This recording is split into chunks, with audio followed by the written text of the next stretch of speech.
All right, guys, in this video, I'll be going through the risks of NFT investing. And a lot of the times we talk about the good stuff in cool new industries and projects, and there's a lot of hype and FOMO, and you go to Twitter and there's people being like, oh, this project's going crazy.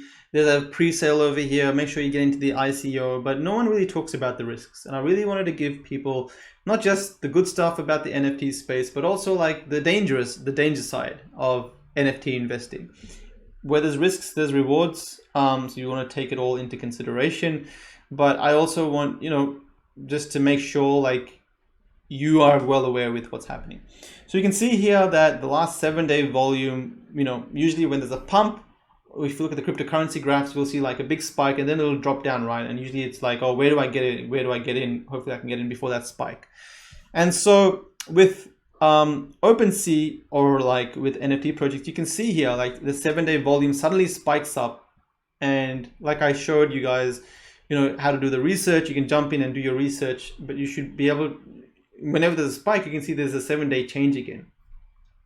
So some of these projects have dropped back down 60%, 70%, not in value, but in terms of volume. And that 7-day volume change, it's scary because if it continues to happen, then these projects will go back down to almost nothing. The volume kind of dictates how many people are interested. So the higher it is on the table, on this kind of chart, the more people are interested. So the lower the volume goes, the less it's going to kind of go down the chart and less people will be interested. And, if it goes really, really low, then the project is at risk of kind of dying out. So that being said, like, especially with this, if you're too early, there's also a liquidity risk. So for example, here, 0.22 Ethereum. If I buy like 10 of these cards, I've kind of doubled the value of this, right? It goes from 0.22 to 0.41. So it's easily pumped. NFT projects are really small. Kind of think of them as low market cap coins, in the sense that someone with like a moderate size investment, 200, 500, 1,000 ETH, a mini whale. There's people that have thousands and tens of thousands of Ethereum and Bitcoin. Like there's massive whales out there that if they want to get involved in a project, they really can get involved in a project. So if they just inject, like say, in this case, just 1 Ethereum, they double the value of this card. So for you as an investor, if you see the value double of this card and you're like, oh, wow, like this thing is doubled or 100x in 100, it's gone up 100% in value. It's not that easy. It's not that it's that simple. You want to get into it and see what's going on there, right? So in that sense, you want to keep on top of this market. When there's volume, whether up and down, you want to know why it's happening. You want to know things aren't just being pumped. You want to know it's not fake volume. You want to join the Discord and see what's happening. In that case, in that sense, it's a risk because it's a small market. A big cash injection can blow it up, right? Like for example, with Bitcoin, back in the day when Bitcoin was $1, say if someone spent $1 million buying Bitcoin, he could bump the price up to like a few dollars, right? I don't know if that's the case, but I think that would be the case. But now if someone buys like millions of dollars worth of Bitcoin, it just pushes the price up like a percentage or two. It's not going to double the price. So as the more of a market matures, there's more like stronger data that will give you trends. Right now, it's a very immature market where we're just looking at like a handful of projects that do consistent volume and that kind of stuff. We went through OpenSea rankings. You want to go through the trading history. So for example, in this case, you can see some spikes here for CryptoKitties. And, for a long time it was silent, but it suddenly had spikes. So for you, it's like, is it going to have these spikes that will die down again for a long time? Or is it something that will continue to be selling? So you can go to recently sold here and see the most recent sales. And has it been some big sales? Has there been some small sales? Are there continuous sales? We can just search highest last sales actually and be like, all right, well, what were the most biggest sales recently? 253 ETH, 600 ETH. I don't know if those were, there must be, I don't think they're recent actually.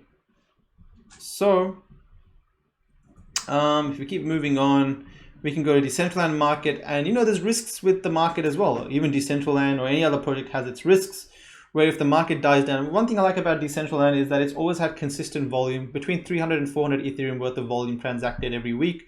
It's a healthy market. People continues to buy land, and for the last 2 to 3 years, it's been like that. It doesn't like spike up to 1,000 Ethereum and die down to like 5 Ethereum a week. People have always showed interest in Decentraland. And for me as an investor, I look for stable markets. For me, that's the most important thing. That means that people are continually coming, continually buying those assets, and that's slowly going up in value. That's what that indicates to me, right? So for me, something like that's really, really important. So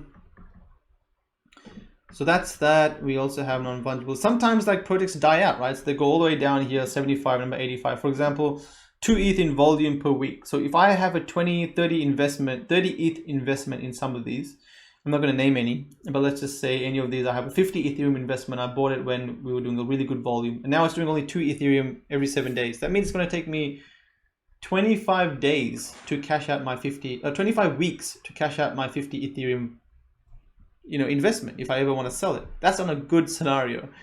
So you have to just kind of be aware of that. The higher the volume, the easier you can sell things. The lower the volume, it's very, very difficult. Sometimes because the volume goes to zero, you just can't sell. That volume going to zero means that no one's watching it anymore. No one's there that's interested in buying it. So you got to keep that in mind.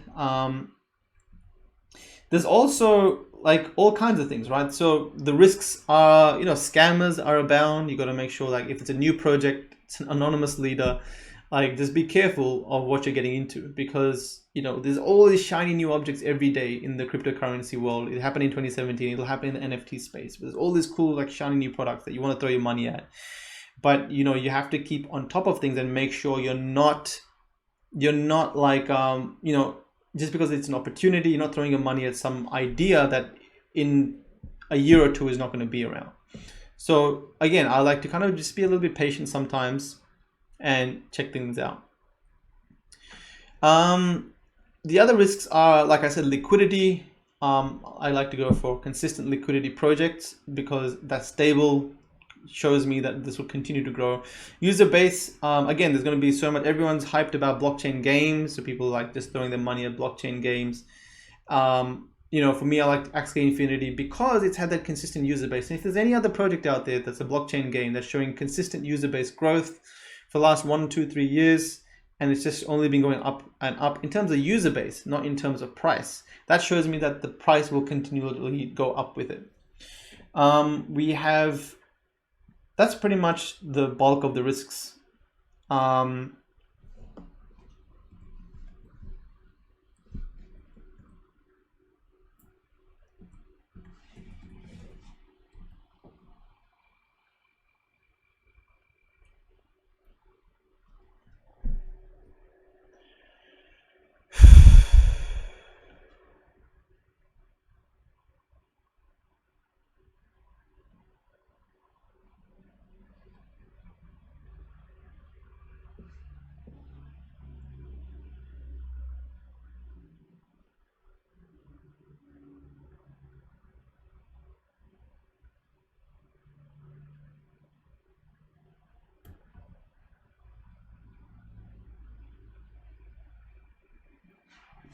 I also did this really good thread on Twitter about risks, and I kind of listed out a lot of stuff. Projects running out of funding, that's a really big one. So for example, just because it's an idea and you like the community, in 1 or 2 years, if they can't fund their project anymore, they're just going to close shop. No one's going to do stuff for free, right? So you got to make sure they have a good funding model. You can't just keep selling NFTs because you dilute the initial investors. Maybe a cryptocurrency token like Mana that works really well, or Sand, or any other currency that can fund the project works really well. So for me, those tokenomics are really integral. We've seen some people follow you to this. Price pumping of actual assets, some small ones. That's why it's necessary to join the Discord. Wash trading, it happens. You want to look closer. You want to look at the wallets and make sure they're not buying and selling across each other too much. This is an interesting one, and not many people understand this, especially new people that haven't been in the industry for a while. But if Ethereum or Mana Moons or BTC or whatever the currency is, a lot of people, what they do in the NFT space, they jump to the cryptocurrency markets because that's what's going up and down like crazy, right? And that's going up. Like if BTC starts to hit like 10,000, 20,000, 30,000, then people just don't care about the NFT space. And then usually we find they just jump to the cryptocurrency space. You have to kind of time your investment as well in that sense.